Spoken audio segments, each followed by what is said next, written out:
네, 오늘 이 전도서 1장 하반부 말씀으로 지난주 제가 오전 설교에서 인생관조라는 제목으로 했던 부분에 이어서 말씀을 좀 나누도록 하겠습니다. 이 전도서 같은 성경이 우리 성경책에 있다는 것 참 감사한 일입니다. 하나님이 아주 지혜를 많이 주신 그런 사람 솔로몬을 통해서 인생을 살게 하시고, 솔로몬이 하나님이 주신 정말 엄청난 지혜를 가지고 살면서, 물론 부귀와 영광도 이 세상에서 누릴 수 있을 만큼 다 누렸다고 할 수 있겠습니다. 그렇게 한번 살아보게 하고 또 그렇게 엄청난 지혜를 주고, 그래서 한번 살게 하신 후에 그 소감을 기록하도록 이렇게 하셔가지고요. 우리가 다 그렇게 경험하진 않지만 솔로몬의 눈과 마음을 빌어서 우리 인생을 바라볼 수 있도록 하셨습니다.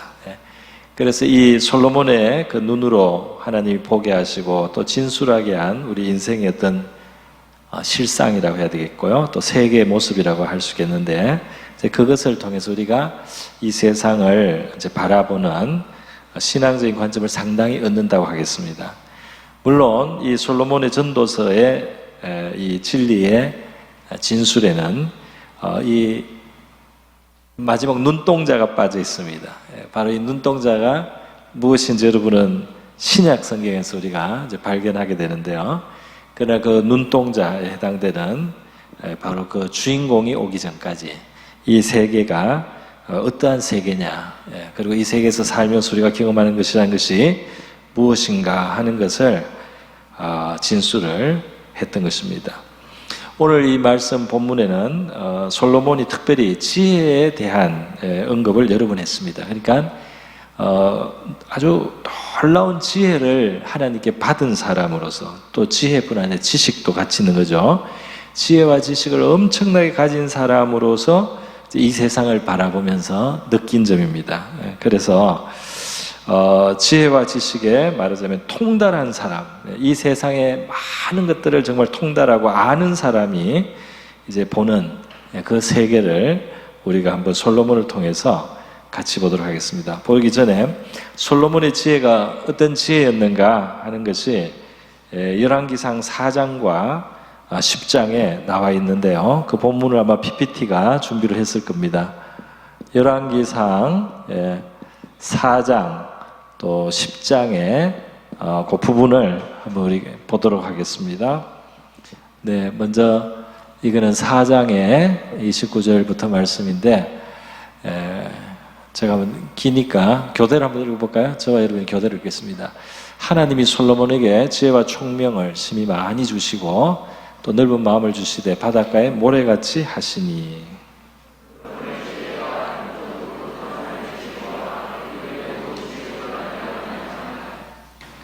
그는 모든 사람보다 지혜로워서 에스라 사람 에단과 마홀의 아들 헤만과 갈골과 다르다보다 나음으로 그 이름이 사방 모든 나라에 들렸더라.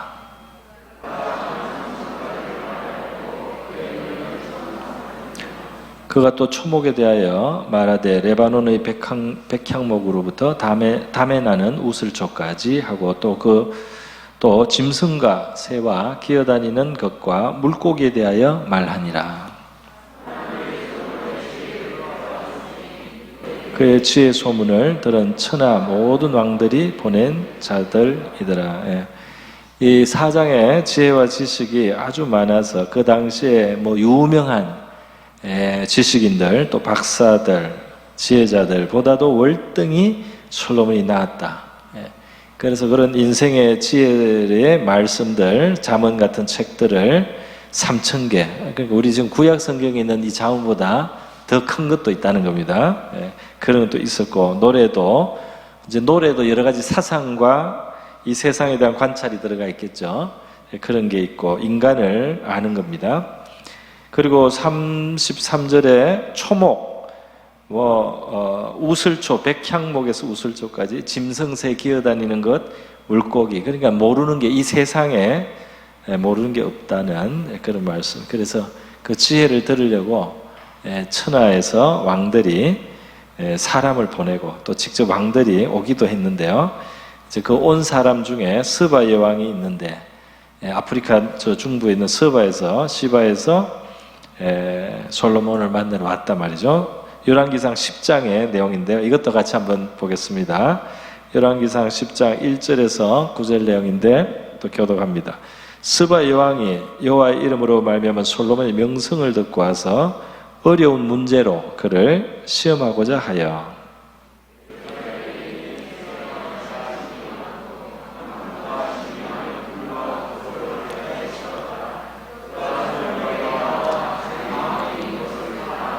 솔로몬이 그가 묻는 말에 다 대답하였으니 왕이 알지 못하며 대답하지 못한 것이 하나도 없었더라.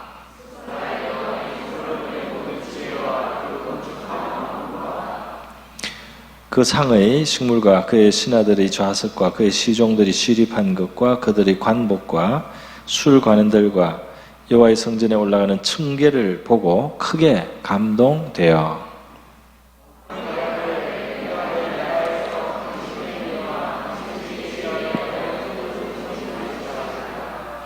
내가 그 말들을 믿지 아니하였더니 이제 와서 친히 본즉 내게 말한 것은 절반도 못되니 당신의 지혜와 복이 내가 들은 소문보다 더하도다.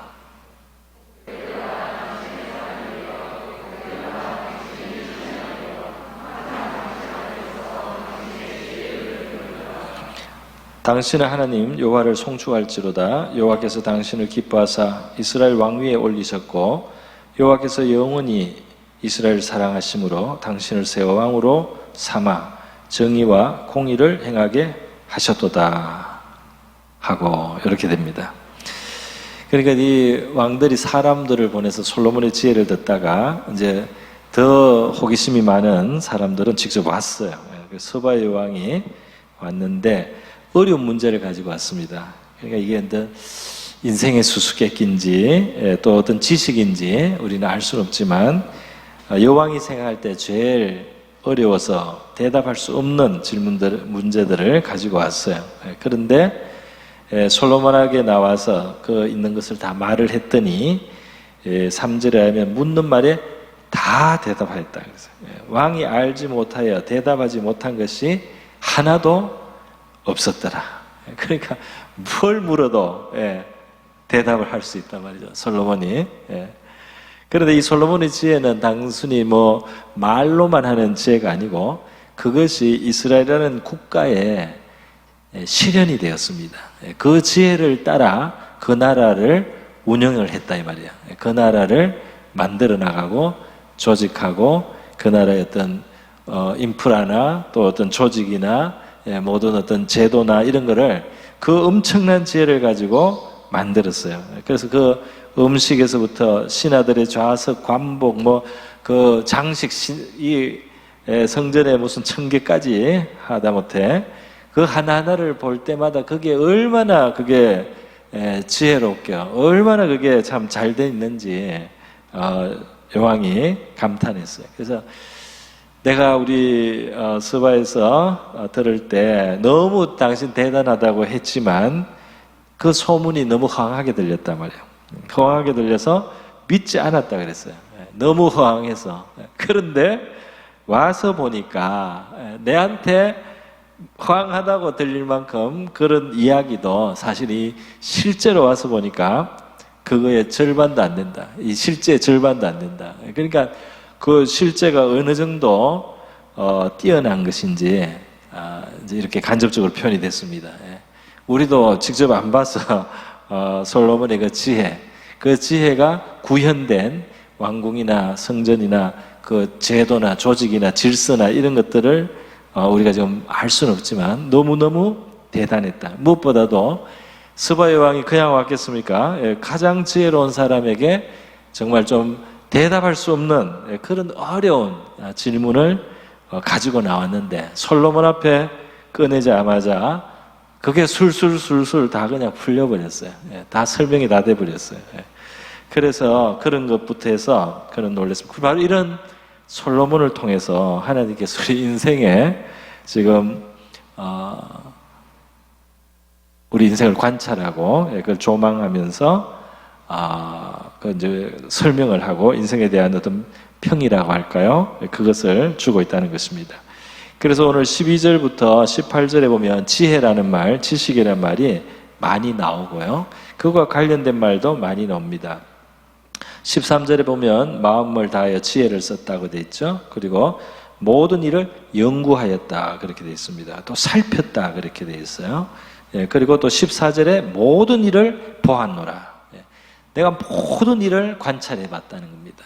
이 솔로몬이 심지어 물고기, 기어다니는 벌레들, 동물들, 새들, 무슨 나무 모르는 게 하나도 없습니다. 그 인간의 삶도 관찰하고 인간의 살아가는 모습들도 관찰하고 세상 돌아가는 것도 환하게 그가 보고 연구했단 말이죠. 자, 그리고 또 지혜를 내가 16절에 보면 내 마음에 지식과 지혜를 많이 만나 보았음이로다 그랬죠. 그리고 또 지혜를 알고자 했다. 17절에 지혜만 아는 것이 아니고 미친 것과 미련한 것도 알고자 했다는 겁니다. 그러니까 이게 뭐냐면 지혜로운 사람, 지혜롭기 때문에 성공한 사람, 그것이 어떻게 되는 건지 알 뿐 아니라 미련한 것, 어리석은 것, 잘못한 것, 그런 것까지 왜 잘못됐는지, 어떻게 하면 잘못되는 건지, 어떻게 하는 게 어리석은 것인지, 그런 것까지 다 알았단 말이죠.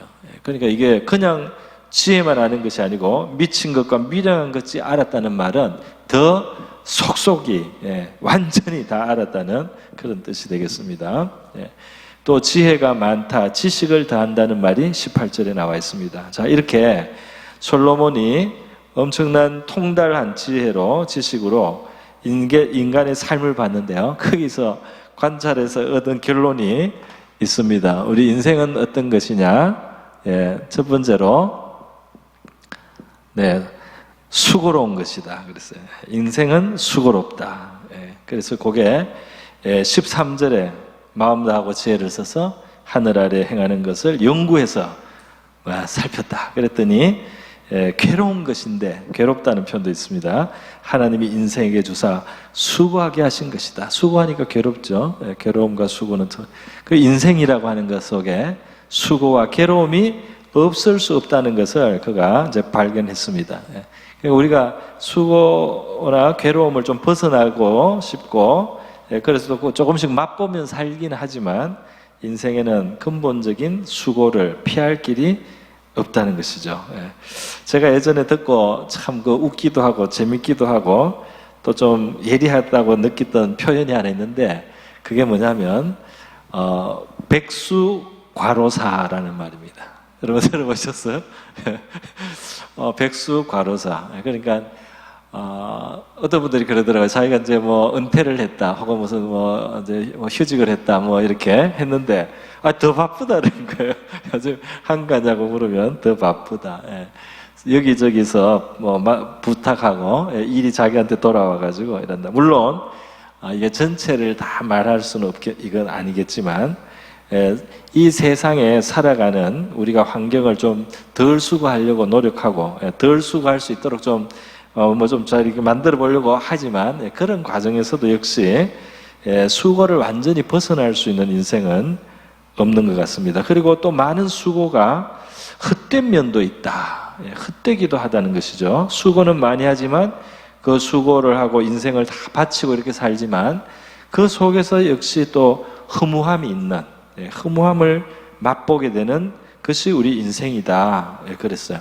그래서 지금 솔로몬이 말하는 것은 진리로 보는 것인데요, 우리가 이제 오해하면 되지 않는 것이, 이것이 절대적인 이 세상의 허무주의 철학 같은 거 있지 않습니까? 허무주의, 또 무슨 염세주의라고도 하죠. 세상을 너무 비관적으로 보고 인간을 너무 비참하다고 보고, 그런 사람들은 그 철학에 깊이 들어가면 결국 인간이 너무 허무하고 고생만 하고 수고만 한다 이래가지고, 그런 사람들은 진짜 이 세속입니다. 세속의 철학자들이 자살을 권하기도 합니다.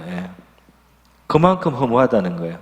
자기들 나름대로는 철저하게 깊이 생각을 했어요. 그랬더니 결국 이렇게 고생만 하고 수고만 하고 남는 것도 없는 것 같은 이 인생을 그냥 내가 내 의지로 끝내는 것도 그것도 나쁘지 않다. 이런 식으로 이 철학자들이 그런 말을 하는 세상 철학자도 있다 이 말입니다. 예.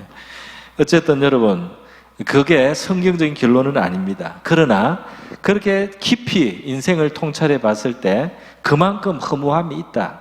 그런 면이 분명히 있다는 겁니다.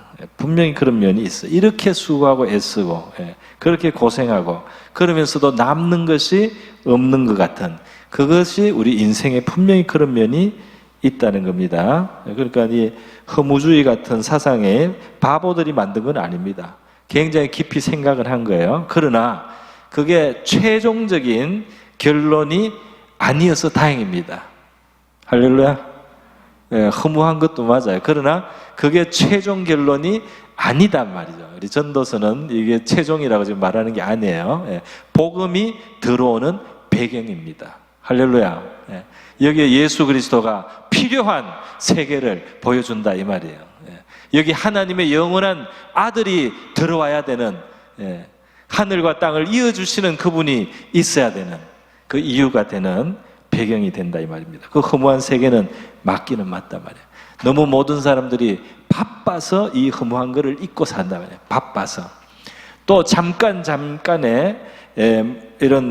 잠깐의 세상적인 이 낙을 가지고 잠깐 자기를 거기에 취해가지고 잠깐 술 취한 것처럼 이 잠시 오는 도락을 어떤 재미를 가지고 그 허무한 것을 직면하지 않고 직시하지 않고 살아간단 말이에요. 그리고 어떤 사람은 사는 게 힘들어서 열심히 살고 어떤 사람은 어떤 쾌락이나 즐거움에 빠져서 이 인생의 허무함을 직시하지 않고 산단 말이에요.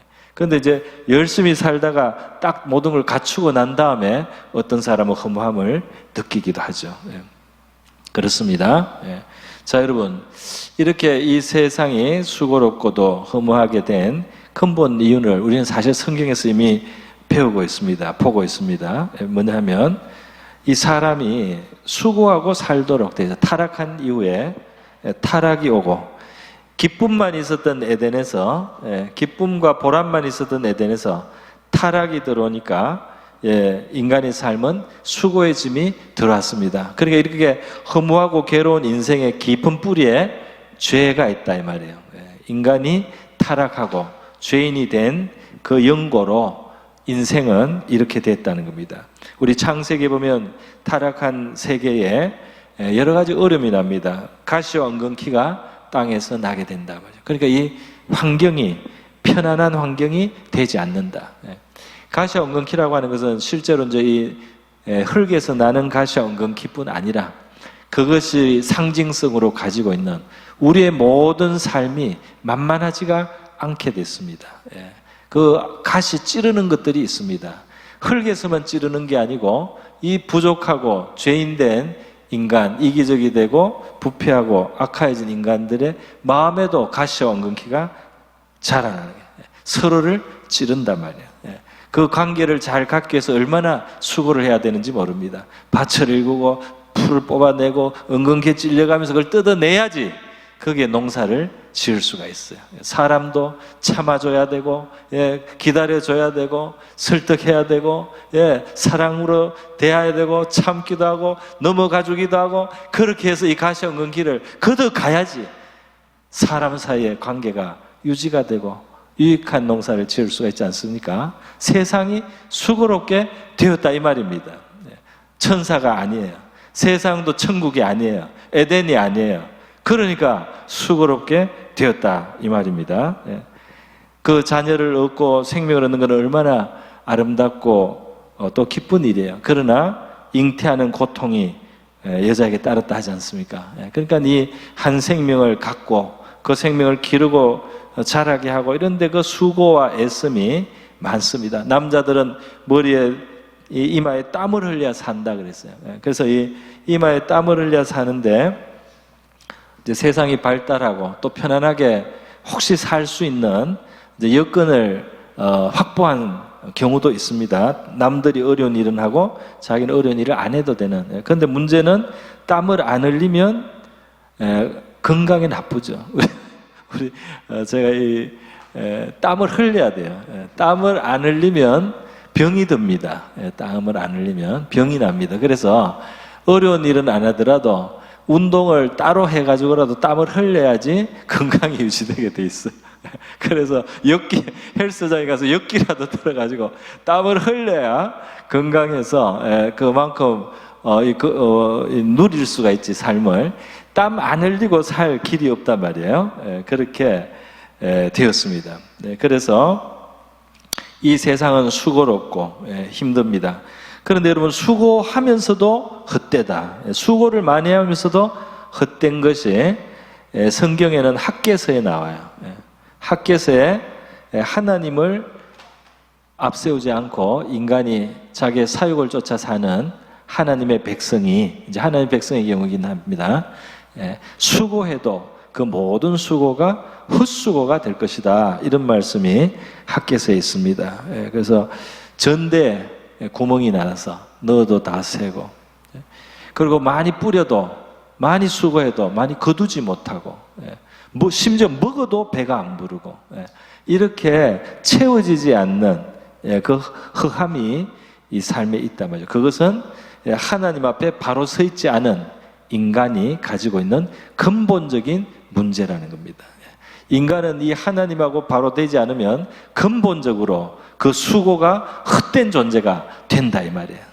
하나님의 백성이라도 하나님과 자신의 관계에 우선순위가 잘못되고, 이 하나님의 분명한 뜻이 있는데도 외면하고 자기 나름대로 뭘 해보려고 하면 그 자기 나름의 그 수고라는 것은 헛되게 된다 하는 것이 학개서, 구약 성경에 학개 선자를 통해서 주신 아주 큰 메시지입니다.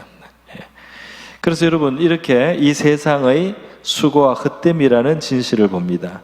이게 최종 결론이 아니라서 다행이라는 저의 그 말도 꼭 기억해 주시기 바랍니다.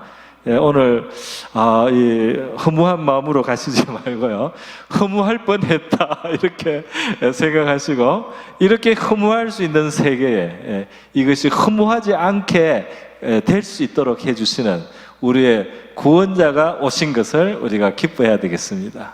감사해야 되겠습니다. 그분 안에서 우리의 수고가 헛되지 않은 줄 알미라. 할렐루야. 그분 안에 살아간 우리의 생애가 헛되지 않은 줄 알미라. 자, 그 다음 이 지혜자로 또 이 관조에서 보니까 무엇이 또 보였느냐 하니까요, 두 번째로는 이 세상에 이 굽은 것이 있다.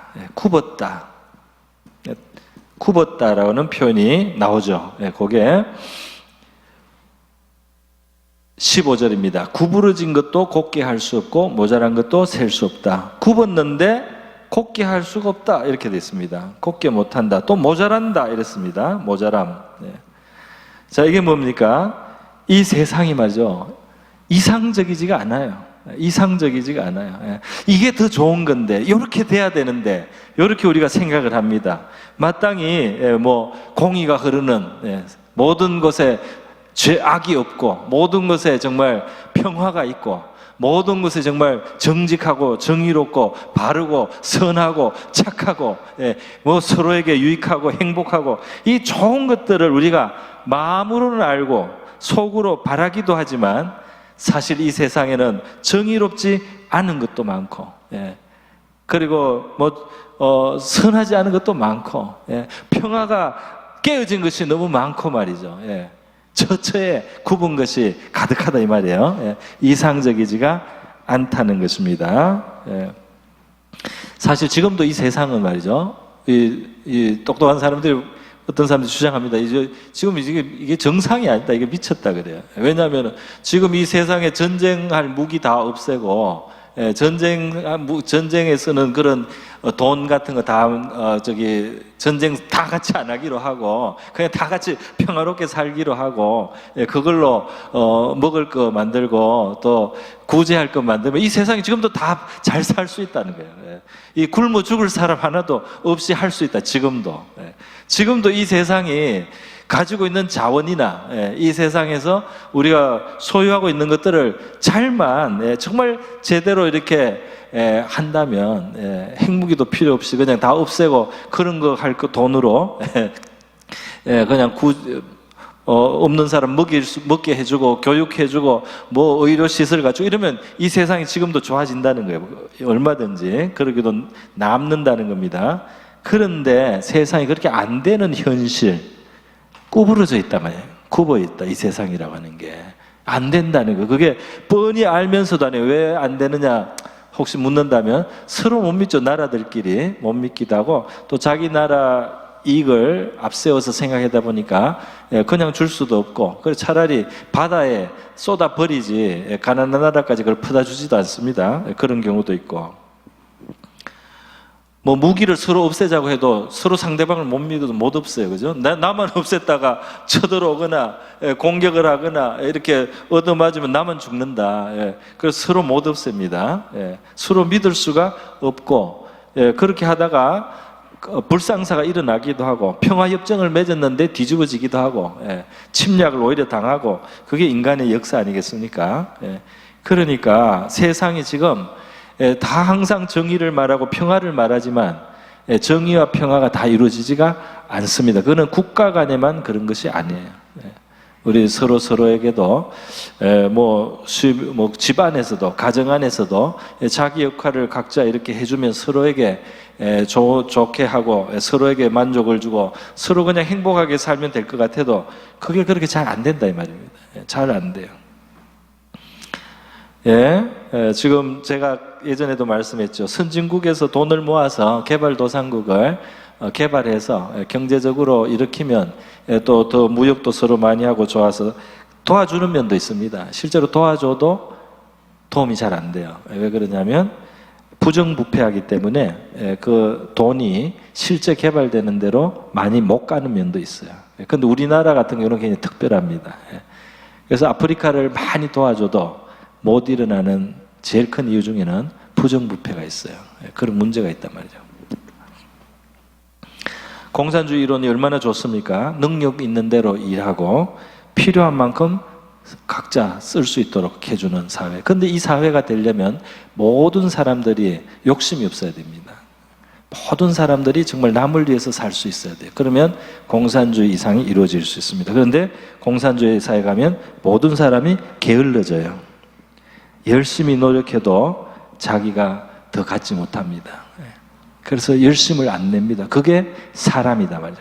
그러니까 이 구부러진 것은 세상이 구부러져 있지만 사실은 파고 들어가면 사람이 구부러져 있어요.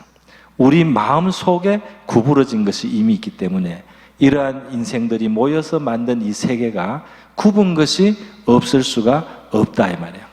우리는 이기적인 존재입니다. 다른 사람을 위해서 그렇게 헌신하는 건 기적이에요. 우리는 내 것이 안 되고 내 이익이 안 되면 힘이 안 납니다. 그 힘이 안 생겨, 흥이 안 생겨요. 그런 존재입니다. 그리고 심지어 부당한 방법을 동원해서까지 자기만 위하는 그런 욕심도 가지기도 합니다. 사람들이.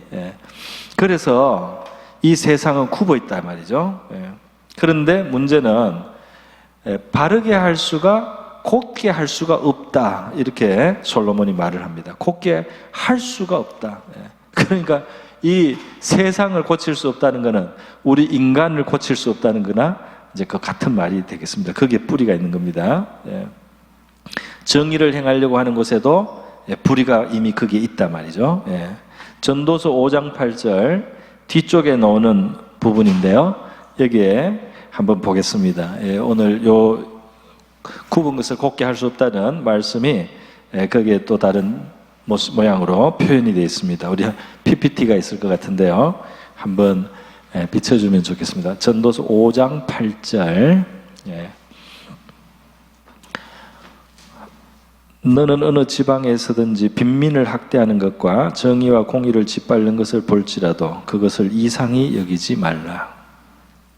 높은 자는 더 높은 자가 감찰하고 또 그들보다 더 높은 자도 있음이니라. 그렇게 되어 있습니다.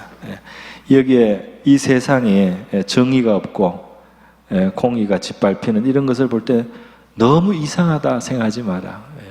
그 뿌리가 우리 바로 인간 하나하나 안에 뿌리가 있습니다. 그리고 그것이 부당하지만 최종 심판은 하나님이 하신다는 겁니다. 할렐루야. 심판장이 없는 게 아니라 당장은 그게 불의가 허용되지만 심판은 반드시 일어납니다. 자, 그런데 여러분은 솔로몬의 이 지혜 하면은 한 가지 사건 생각나는 게 있을 거예요. 아마 열왕기상 아마 그 4장, 5장 이 부분에 보면 이제 아기 문제로 여자 2명이 옵니다. 사실은 창기들인데요. 창기들이 와서 서로 자기 애라고 주장을 합니다. 그죠? 서로 자기 애라고. 근데 이제 사실 일어난 일은 뭐냐면 한 집에 사는 창녀들이 있었는데 비슷한 때 아기를 낳는데 한 여자가 밤에 자기 애를 그만 깔아서 자기가 깔아 누워가지고 애가 죽었어요.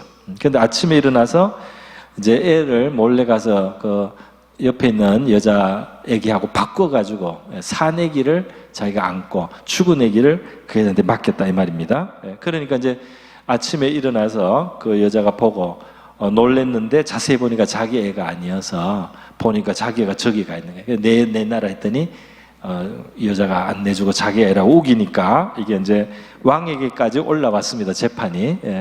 이때 여러분 어떻게 됐는지 여러분 잘 아시죠? 어떤 일이 일어났나요? 솔로몬이 정말 무지막지하게 서로 애라고 하니까 알았다, 칼 가져와 그래가지고 큰 칼을 가져오게 잘라서 줘라 두 개로. 정말 무지막지한 왕같이 보였어요. 그래서 큰 칼을 대령했습니다. 큰 칼이 딱 들어오는 순간에 진짜 아기 엄마가 아기를 뺏겼는데도 불구하고 왕이시여 여기서 중단.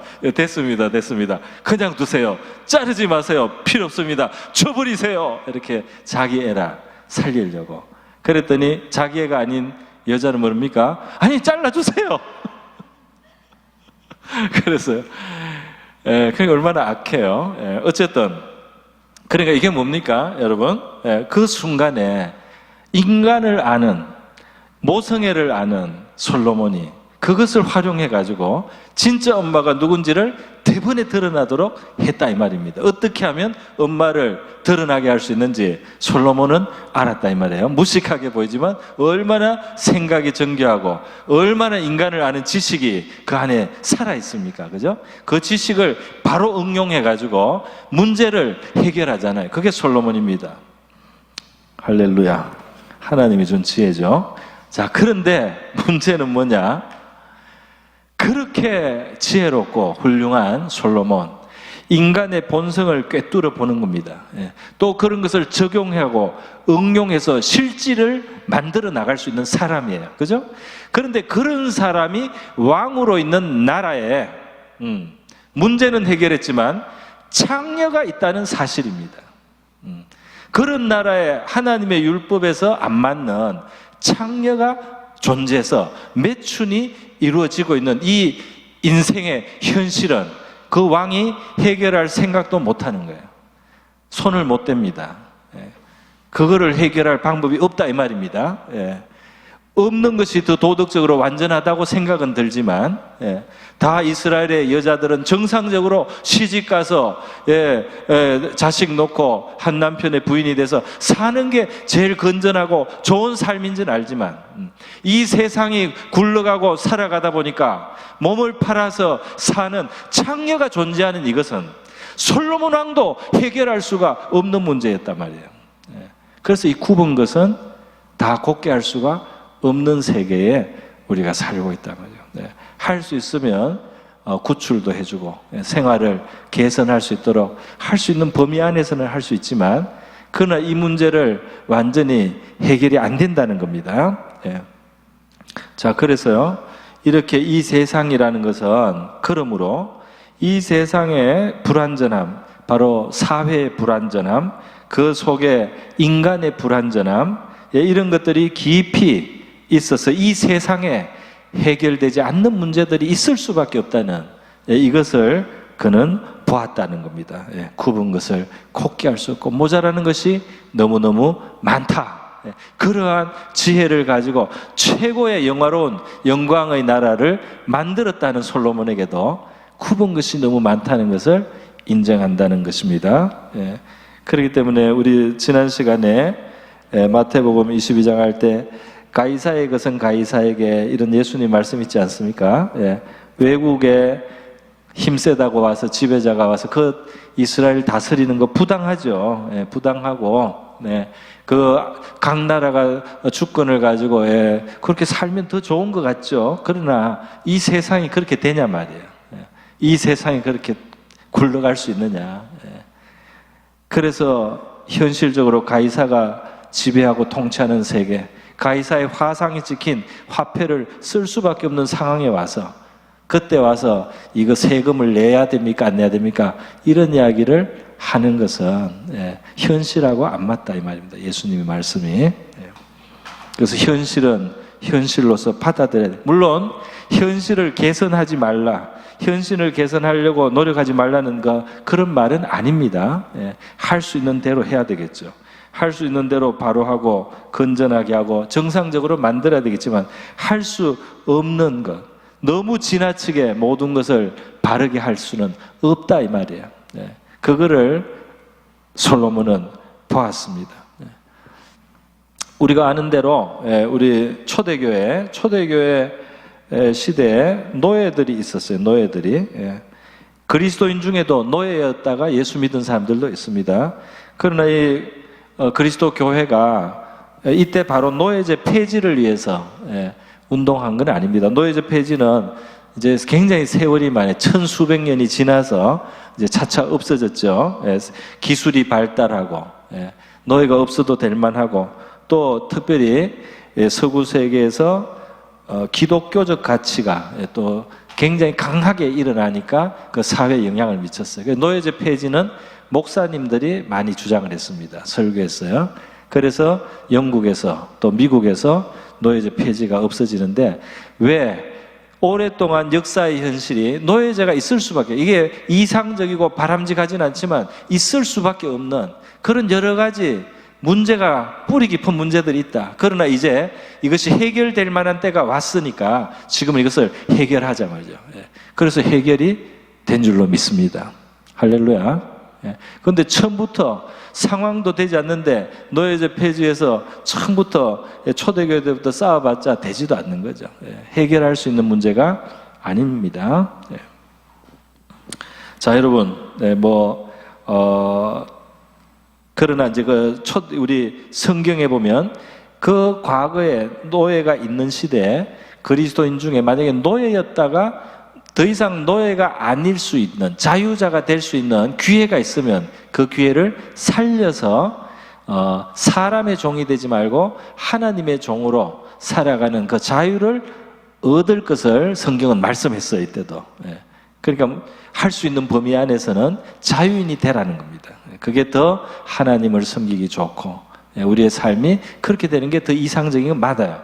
그러나 억지로 노예 제도가 있는 이 세상 속에 노예제를 정상적인 방법으로 돈을 이제 내고 이걸 사실은 풀어야 되는데 그렇게 할 수 없는데 억지로 막 칼 들고 이렇게 하면서 이 제도를 바꾸라 이런 말씀은 하지 않았다 이 말입니다. 그 현실을 받아들이기도 했다는 겁니다. 어쨌든 여러분, 이렇게 이 세상은 굽은 것이 있다는, 그걸 곱게 하기가 불가능한 부분들이 있다는 사실을 솔로몬은 이야기를 했습니다. 자, 여러분, 그런 세상에 우리가 살고 있어요. 그래서 우리가 하나님의 뜻 안에서 하나님이 우리의 마음에 감동을 주는 것을 따라서 이 세상에 또는 우리 주변의 문제들을, 그러나 성령님은 우리를 통해서 또 바로잡아 오신 줄 믿습니다. 인류 역사를 통해서 이 또 서구 사회 속에서 교회나 또 하나님 앞에 깨어있는 사람들에게 그때그때 이제 바로잡아야 될 것들을 보여주셨어요. 지금 뭐를 바로잡아야 되겠다. 이렇게 사람들이 비참하게 사는 거, 이걸 바로잡아줘야 되겠다. 또 하나님은 능력을 주셔서, 지혜를 주셔서 그런 문제들을 하나하나 고칠 수 있도록 도와주셨어요. 그러나 세상이 문제가 많다고 사람이 나서서 이것도 문제고 저것도 문제고 한꺼번에 다 뒤집어 엎어서 이 세상을 한번 고쳐보겠다, 이런 식으로 나온 경우에 사실은 더 고통을 많이 주는 일들이 많습니다. 그렇게 되지를 않더라 이 말이에요. 자, 여러분, 이렇게 두 번째로 이 세상이 굽었다는 것까지 봐서 세 번째 우리 볼 수 있는 것은 뭐냐 하면은 이 지식을 가지고 이렇게 많은 것을 통달한 솔로몬이 보니까요, 이 아는 것이 굉장히 많아졌을 때 무슨 유익한 면도 있고 유용한 면도 많았지만 반대급부도 있었습니다. 그래서 18절에 끝나는 데 보니까 지혜가 많으면 번뇌도 많으니 지식을 다하는 자는 근심을 다한다 해서 우리 사람이 가지는 지혜와 지식에 또 한계가 있다. 그것이 슬픔을 오히려 가져오기도 하고 그것이 오히려 근심을 불러오기도 한다 하는 것을 지적을 했습니다. 뭐 이것은 그 하나의 아주 단편적인 이야기가 되겠는데요. 저희들이 자라던 세대에 이 세상에는 걱정이 하나 있었어요. 그 걱정이 뭐냐면 앞으로 몇십 년이 지나면 석유 자원이 고갈된다는 거였습니다. 석유가 세상에 지구에 이만큼 쓸만한 석유가 묻혀 있는데 세계가 산업이 발전을 해가지고 지금 이렇게 쓰고 있기 때문에 앞으로 또 더 쓸 것이기 때문에 앞으로 몇십 년을 사용을 하면 그 석유가 동이 나요. 동이 나. 지금 이미 그 시점 지났습니다. 그런데 이제 동이 난다는 것을 알았어요. 어떤 사람들이 걱정을 하는 거죠. 석유가 굉장히 이게 편리하긴 한데 앞으로 몇십 년이 지나면 이게 끝난다는 거예요.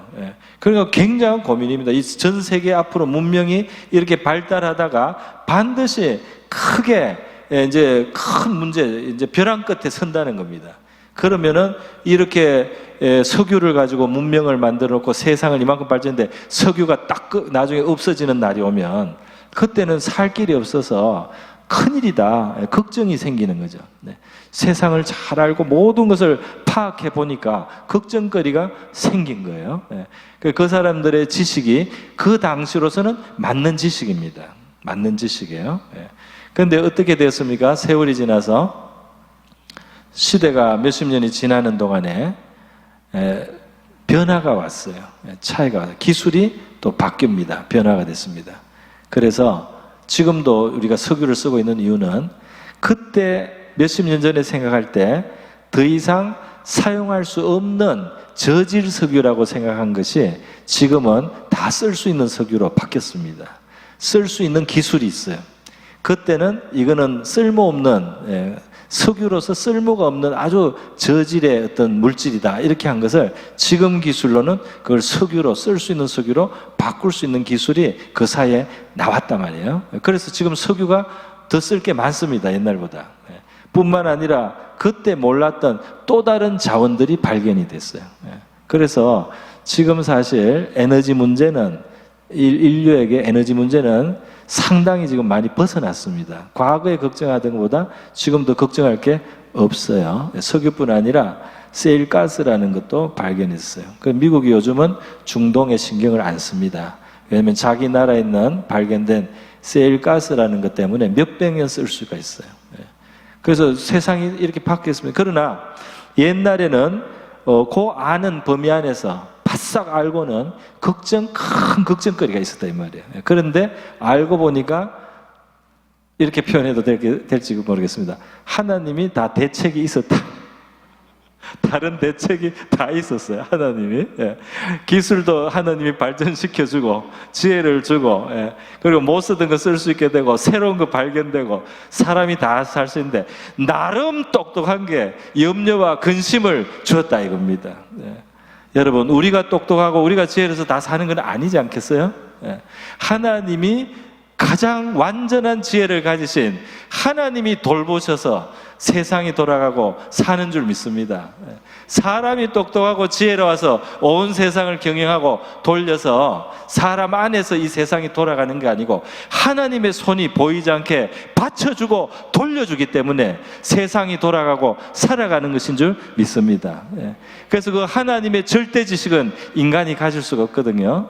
우리가 가진 지식 안에서 나름 똑똑하고 나름 영리하고 나름 지혜로워서 이런 것도 알고 저런 것도 알고 유익하기도 하지만 거기에 갇혀 있으면 염려와 근심과 슬픔이 더할 수 있습니다.